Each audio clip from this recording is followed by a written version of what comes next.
Mae gyd wedi dod lawr i'r gêm ola o ran pwy fydd yn disgyn allan o uwch gyngrau'r Cymru. Peniad ymlaen, ac dyma O'Kera Simmons. Simmons mewn i'r cwr Cosby, y sgiliau da, a'r gol agoriadol yn dod i'r ymwelwyr.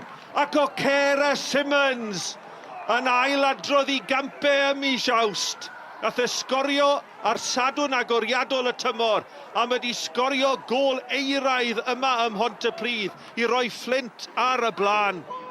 Ras rhwng Owain Jones a Diaw, mae Harry Allen yn penderfynu dod, camgymeriad rhwng y ddau, bêl gan Jones! Jones! Yn sgorio dros Pontypridd, diffyg cyfathrebu rhwng y gol geidwad Harry Allen a'r amddiffynwr fawr Brandon Diaw.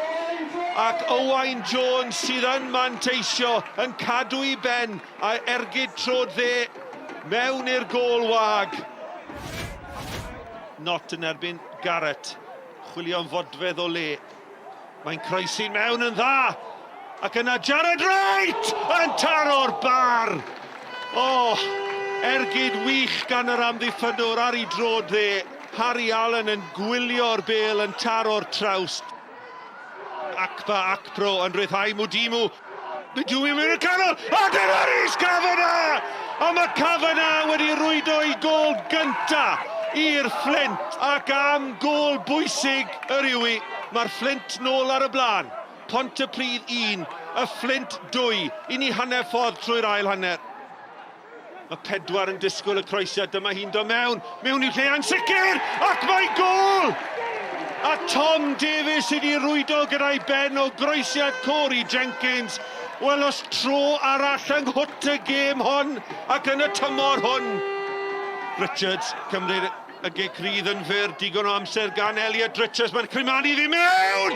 Ac mae gol! Gol i Pontypridd! A mae Ben Armand wedi roi'r tîm cartre ar y blaen! Y gecrydd wedi chymryd yn fyr. Oedd Elliot Richards wedi chrimanu ddim mewn, a oedd Ben Armand ar cyffyrddiad allweddol hynny i giro Harry Allen. Pontypridd 2, y Fflint 2.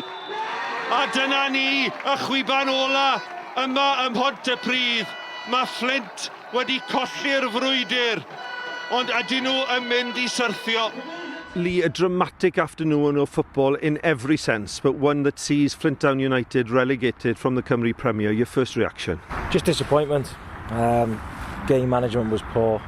It's been like that for quite a long Carnarvon game in midweek. We get into a good lead, it was comfortable. They have 3 chances and scored 3 goals. And the goals, it just sums up the goals we're conceding at the back. Easy cross, no pressure on the ball. Lad runs in, tapping from 3 yards out. So I'm disappointed, apologise to the fans.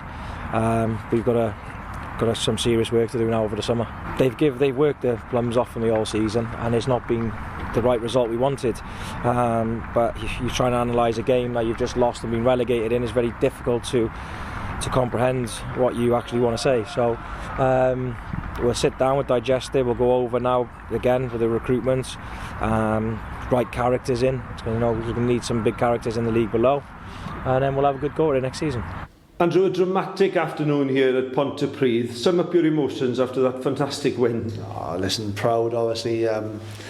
Really happy. I think it's just epitomised our group, though, to be 2-1 down against a group that are fighting and want to stay in this league, and to have the mindset to keep on going and to win the game 3-2.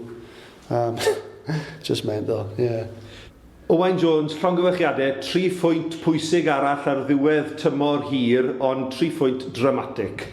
It's na beth ni'n neud trwy tymor, just dangos cymeriad, obviously yn colli 2-1, ond ni byth yn colli hyder bod ni ddim yn dod yn ôl mewn I gemau, a ni wedi dangos na trwy tymor.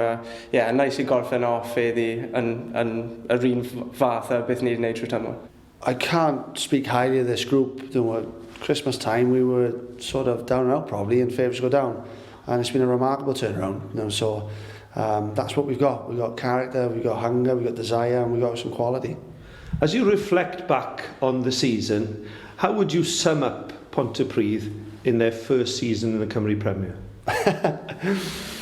Well, summing up the league it's been a rollercoaster of a season, but listen, I think we've got our rewards. and I'm hoping that we've shown what we're about and what we're going to be. And I remember saying right at the start of the season that you know, we were in this league not to make the numbers up, but to show people what we're about, and we've done it. I finished in 8th, I think says that. I said at the start of the season I'm learning a little bit of Welsh at the moment, so you know, dysgu Cymraeg, but I'm ar o hyd in terms of we're here and we're still in the league, so I'm delighted.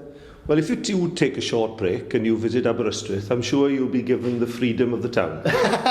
Yeah, of course, yes.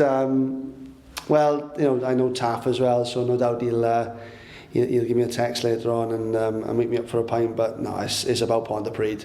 You know, it's always been about us, and we needed to respect the league today as well, and we wanted to win, and we did.